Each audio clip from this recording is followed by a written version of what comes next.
Hi guys! రీసెంట్‌గా నేను వెళ్ళిన ట్రిప్ గురించి చాలామంది అడుగుతున్నారు. ఒక రోజులో అన్ని ప్లేసెస్ ఎలా కవర్ చేసేసావని. ఈ వీడియోలో నేను దాని గురించి చెప్పబోతున్నాను. నేనైతే నైట్ అనంతపురంలో బయలుదేరి మార్నింగ్ 6కి విజయవాడకొచ్చేసాను.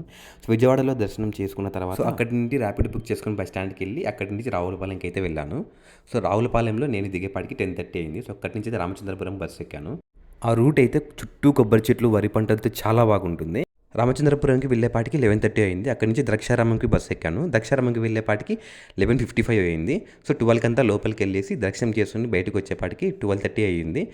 ఆ పక్కనే ఉన్న హోటల్‌లో భోంచేసేసి కాకినాడకైతే బయలుదేరిపోయాను. కాకినాడ దిగేపాటికి 3 అయింది. అక్కడి నుంచి ర్యాపిడో బుక్ చేసుకొని కాకినాడ బీచ్‌కైతే వెళ్ళిపోయాను. అక్కడైతే చాలా టైమ్ స్పెండ్ చేశాను. అక్కడ అలల తీరం నాకు చాలా బాగా నచ్చింది. అక్కడితో అందరితో మాట్లాడి అక్కడి నుంచి నేనైతే అన్నవరంకి బయలుదేరాను. అన్నవరం వెళ్ళేపాటికి 6 అయింది. అన్నవరంలో నాకు నచ్చిన విషయం ఏంటంటే అక్కడ శివుడు, విష్ణువు ఇద్దరు ఒకే చోట ఉంటారు. నాకైతే చాలా బాగా నచ్చింది. ఏ గుళ్ళో నేనైతే చూడలేదు ఇంతవరకు. Annavaram is famous for marriages అంట. ఆ విషయం నాకు అక్కడికి వెళ్ళగా తెలిసింది. అన్నవరంలో దర్శనం చేసుకొని బయటకు వచ్చేపాటికి 7:30 అయితే అయింది. చూస్తున్నారుగా.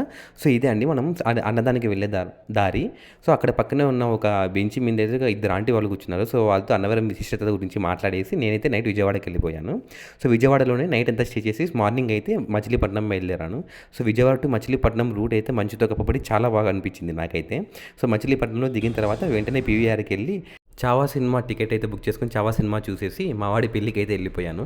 నేను ఈ ట్రిప్ రావడానికి మెయిన్ రీజన్ మా ఫ్రెండ్ పెళ్ళేనండి. మా ఫ్రెండ్ పెళ్ళికి కనిపిస్తే నేనైతే 2 గోదావరి జిల్లాలో చుట్టేసుకొని వచ్చేసాను. ఈ ట్రిప్ అయితే నాకు చాలా బాగా అనిపించింది. ఇలాంటి మరిన్ని ట్రావెల్ వీడియోల కోసం మన పేజ్‌ని ఫాలో కొట్టండి. ఈ ట్రిప్ ఎలా అనిపించిందో కామెంట్ సెక్షన్‌లో చెప్పండి.